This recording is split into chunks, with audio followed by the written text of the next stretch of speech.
Hey Vicki, welcome to week number 2. We are going to keep our fingers crossed for a healthier, less migraine-packed week. So not only can you get your workouts in on your regularly scheduled program, but you just have a more enjoyable week after overall. Okay, so we're going to stick with anti-rotation core training. So very similar to what we did last week. Should be perfectly fine for you. First off, you haven't been doing a ton, which means that getting right into the crazy metabolic stuff can probably wait till down the road. Second off, we want to make sure that your back is still going to handle the workload. I know that we haven't been able to work out a ton on a regular basis because of the migraines. So you had a good number of days in between, which means that your back handled the workout, like Monday's workout, really well, but then it had a ton of time to recover before the next workout. So we're going to try one more week of some anti-rotation, not necessarily slow moving stuff. It's still going to be a difficult one, but just a little more not as fast paced as we're going to go down the road when we start getting into the metabolic conditioning type stuff. So we got 8 exercises for you. I broke it down into 4 different supersets like we've been doing. You can go as fast or as slow in between. Give yourself as much rest period or as short a rest period in between as you want. Just make sure that your posture and your form is as up to date as it would be if I was just sitting there staring at you. If you have any questions, feel free to shoot over a video or two to me, or we can go live. I'd love that too. And I will definitely second guess all your little nuances and everything, so we can go back and forth giving each other a hard time, which we both enjoy. I don't know why this isn't clicking. I really like it when it clicks better, because then now I gotta do this. Exercise A1 is going to find you on the ground. Now in this first superset, group A, we're only going to be doing 2 rounds because you are going up to 20 on each side. Yes, I know, big numbers. You don't love the big numbers. I don't love the big numbers. But sometimes, especially when we're hammering away on that core, they got to be done. So first one, we're finding ourselves in a side plank, variation. So dumbbell, kettlebell, weight plate, whatever you want out in front of you, just to make sure you got something. We're going to try and grab it with an outstretched arm once we get those hips up, and you're just raising it up, right back down. You're trying not to hit the ground. So when you come back down, try not to hit the ground, and then when we go up, you're just going up to your shoulder height. So just to your shoulder. So nice short range of motion, which means that 20 is going to go by like that. Half kneeling, 1 down, 1 up. Press outs. So kettlebell, dumbbell, weight plate, again, doesn't matter what you get, just as long as it's got a little bit of weight to it. And we are going to press out in the direction of the leg that is down. So I got a dumbbell here. I'm holding on with both hands, kind of like a baseball grip. And my goal here, I'm going to squeeze my butt. So I'm nice and tight, nice and braced, and then I'm going to press it out to the side, so my body is just going to kind of naturally counterweight, so it's going to slide over to the other way, and I'm going to go out as far as I can, and then once you're here, you want to hold it for about 2 seconds before you bring it back in, and you can bring it in. When you bring it in, feel free to bring it in, maybe not to necessarily rest completely on the chest, but you want to bring it in nice and close, so your biceps will take over a little bit, give your core a tiny little break, but not too much. So if you rest it on your chest, then your core is just gonna completely relax. So depending on how heavy you're gonna go, we're gonna press out, 1, 2, and then bring it back in.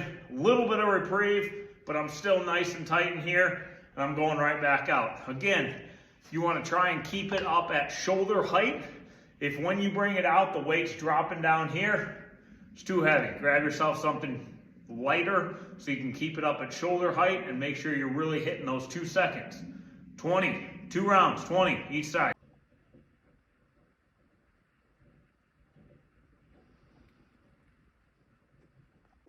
We are back on the floor once again. This time we're in the B group. So we are back up to our traditional,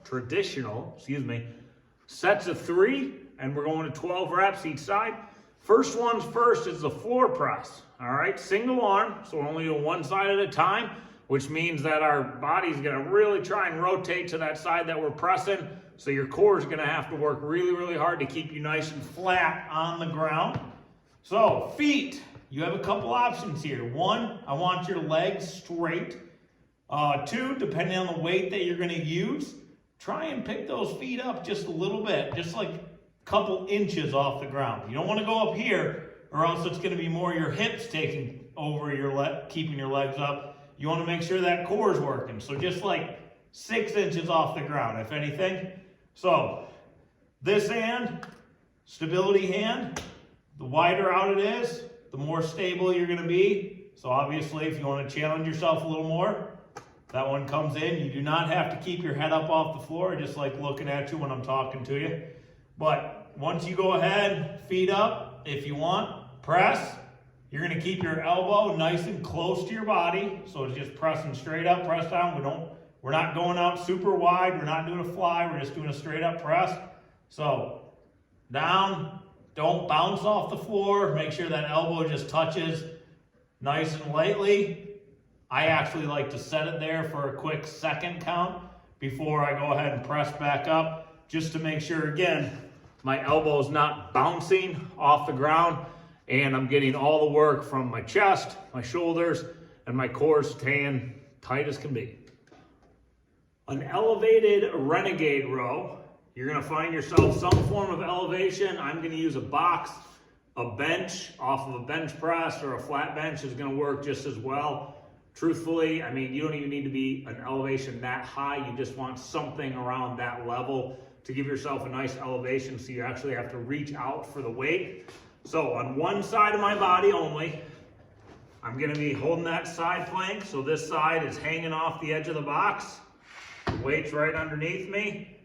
And I'm just rolling that bad boy up, just like a normal row would, trying to keep myself nice and steady the whole time. I'm gonna get you over here for a second. Try and keep that body nice and straight. As far as my feet go, the wider your feet, the more stability you're giving yourself.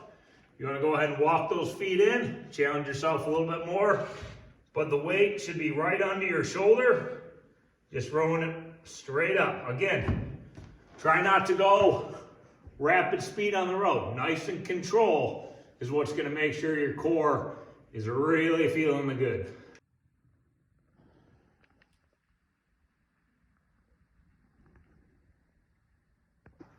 We are moving into Group C, and we are back to 2 rounds, 20 reps each. All right, so as for this one, you're not gonna be too angry. The next one, you might get a little peeved at me, but I digress. So here we go, back in the half kneeling position. We're gonna chop. So again, dumbbell, kettlebell, slam ball, weight plate, doesn't matter, get whatever you got. Start down at your hip of the side that is down. Brace yourself, which means we're gonna tighten our core, you're gonna squeeze your butt, and you're gonna chop all the way up just to your shoulder level. All right, trying to keep those arms as straight as possible. This arm will stay pretty straight. Obviously this one with the leg up, that's gonna bend a little, but I'm holding it. Hold it however you want. Comfort matters here. We're gonna try and keep our body as still as possible and just bringing that right across and then right back down to your hip. Your body will rotate just a little bit with it, which is perfectly fine, just as long as this plant leg's not going every which way with it. All right, so you're going 2 rounds, 20 each. And we haven't done a lot of squats or lunges or deadlifts, anything to start this program out. So right now we're gonna go into a split squat, isometric hold, which yes, I do understand how much you dislike them, probably as much as I dislike them. But they are a fantastic way to not only build the strength in your legs, but the stability of that core, all while giving yourself an extra core workout while adding in a little pass through there. This one, you could use a dumbbell, although it's going to make it a little trickier. Kettlebell is going to be ideal. A weight plate with a handle, that will work as well. First things first, we're going to get in our split squat hold position. So back leg, whichever one you want, going to go back. Your hold position, you're going to try and get about that 90-degree bend right here. And now with my kettlebell, I'm just going to pass it through.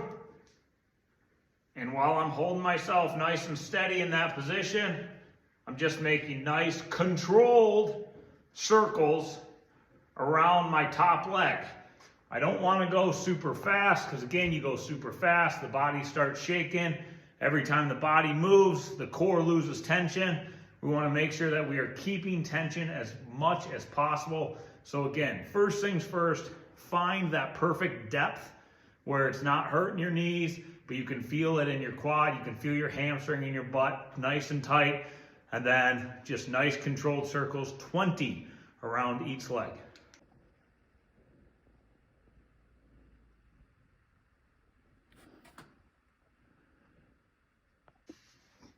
Back on your knees. Not gonna make any further joke about it, that's where I land. Kettlebell, ideal for this one. You can use a dumbbell if you need. Using a dumbbell, you're just gonna have to kind of grab it at the ends. If you guys have hexagon dumbbells, that's gonna work the best. But again, a kettlebell is gonna be ideal. We're gonna do a halo, and then every time we get to the middle, we're pressing straight up. So we've done it before, so you're gonna wanna hold it up, inverted, so you're holding it by the horns. Halo means you're wrapping around. The base of the kettlebell should be as close to the back of your neck as possible without actually touching it. And you're bringing it around. Right when it gets under your chin, we're not gonna rest it on our chest. You're gonna keep it off your chest. You're going to press, and then you're gonna halo the other way. So every press counts. You're only going to 12 total, which means 12 presses. So you'll end up doing 6 halos in each direction. So you're welcome for not making you do 24. Last one, I'm gonna ask you very nicely to get on your back. Once again, I'm gonna leave it at that. I'm not gonna make any further jokes about it. We're gonna be in a hollow body position, which means again, we're gonna be trying to rest on our tailbone. You got your legs up. You can't really see my feet here, but my feet are up just a couple inches off the ground again.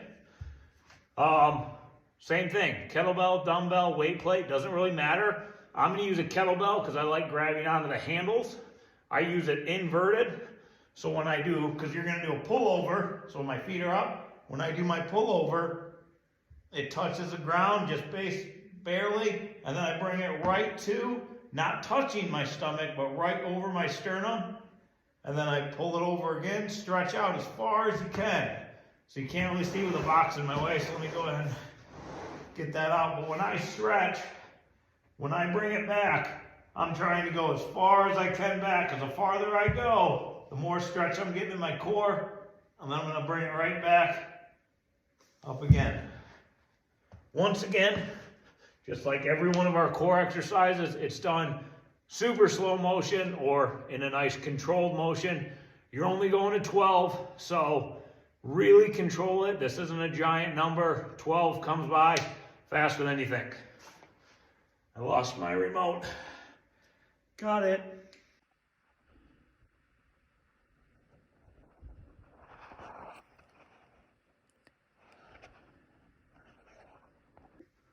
For now, we are still going to stick with treadmill, farmer's carries, if you are able to add something else at the end of your workout. But again, because we want to make sure that your body is handling these workouts without injuring yourself any further, without messing up your back, your body is actually getting benefits from this as opposed to drawbacks.